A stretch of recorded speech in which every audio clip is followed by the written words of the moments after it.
Today on Monday Madness, American girls stick random stuff in a tub. Alright, so as you can see, like there's a lot of random stuff in here. There's like this panda with the Barbie doll.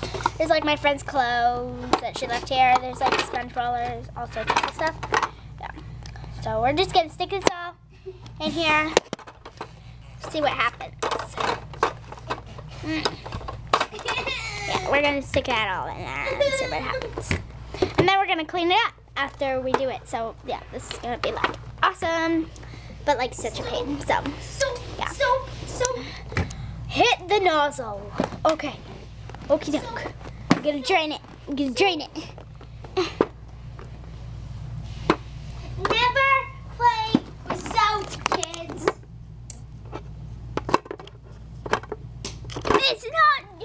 It's not draining. Try the other way.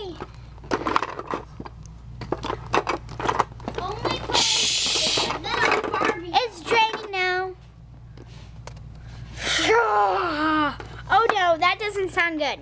I know. Maybe we should go to Mom. Or maybe not.